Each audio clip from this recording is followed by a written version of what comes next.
कि बाजार की ये शांति किसी बड़े तूफान से पहले का सन्नाटा है या फिर एक जबरदस्त तेजी की कह सकते हैं शुरुआत। बिल्कुल, और हम इसे 3 हिस्सों में देखेंगे।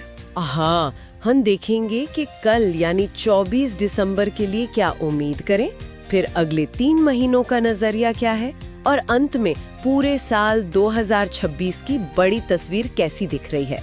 तो चलिए इन आंकड़ों की परतें खोलते हैं। चलिए सबसे पहले उस आंकड़े की बात करते हैं जो सबकी जुबान पर है। इंडिया विक्स का 9.38 के रिकॉर्ड निचले स्तर पर बंद होना। ये बाजार में अत्यधिक संतुष्टि मतलब कॉम्प्लेसेंसी का संकेत है ना? हाँ, और साथ ही एक मजबूत तेजी के माहौल का भी।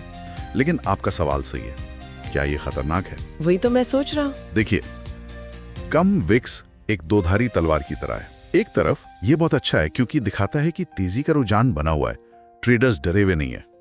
लेकिन दूसरी तरफ ये इस बात का भी संकेत है कि बाजार जरूरत से ज्यादा बेफिक्र हो गया है। अच्छा। हाँ, मतलब किसी भी दिन एक छोटी सी भी बुरी खबर अस्थिरता में तेज उछाल ला सकती है। तो यहाँ पर सबसे जरूरी सलाह क्या होगी? सलाह एक ही है और हम इसे बार बार दोहराएंगे, अत्यधिक लीवरेज से बचें। बिल्कुल सही। अब आते हैं निफ्टी पर। इंडेक्स एक तेज रैली के बाद एक छोटे दायरे में रुका हुआ है, जिसे तकनीकी भाषा में ब्रेदर पैटर्न कहते हैं। हाँ, एक लंबी दौड़ के बाद थोड़ा सुस्ता रहा है। और ये जादुई आंकड़ा है 26,200।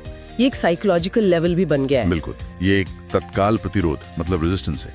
इसके ऊपर अगर एक निर्णायक क्लोजिंग मिलती है तो निफ्टी तेजी से 26,300, 26,400 की ओर जा सकता है। और मैंने सुना है कि टेक्निकल एनालिस्ट एक डबल बॉटम पैटर्न की भी बात कर रहे हैं। सही सुना आपने। उस पैटर्न के आधार पर 26,420 का एक शॉर्ट टर्म टारगेट भी निकल कर आ रहा है। अच्छा, इसे अगर हम ऑप्शन डेटा के नजरिए से देखें तो वहाँ क्या कहानी बन रही है? वहाँ तो मतलब एक भयंकर लड़ाई चल रही है 26,200 पर कॉल राइटर्स और पुट राइटर्स के बीच। ये लड़ाई कैसी है? कॉल राइटर्स वो हैं जो शर्त लगा रहे हैं कि बाजार 26,200 के ऊपर नहीं जाएगा। उन्होंने एक दीवार बना दी है। ओके। तो 26,000 के स्ट्राइक पर भारी पुट ओआई यानी ओपन इंटरेस्ट है। ये पुट राइटर्स हैं जो कह रहे हैं कि हम बाजार को 26,000 के नीचे नहीं गिरने देंगे। तो एक मजबूत सपोर्ट दीवार नीचे भी है। एग्जैक्टली। और मजे की बात यह है कि तकनीकी संकेतक जैसे RSI जो अभी 58.7 पर है, मतलब ओवरबॉट नहीं है। नहीं, बिल्कुल नहीं। और बुलिश मैकडी क्रॉसओवर ये सब खरीदारों का साथ दे रहे हैं। फिर भी मैं फिर कहूंगी, माहौल कितना भी अच्छा लगे, अत्यधिक लीवरेज से बचें। और याद रखिए, ये सारी जानकारी और विश्लेषण हिमालयन स्टॉक्स गुरुकुल की तरफ से था। उनके चैनल को सब्सक्राइब, लाइक और शेयर करना बिल्कुल ना भूलें।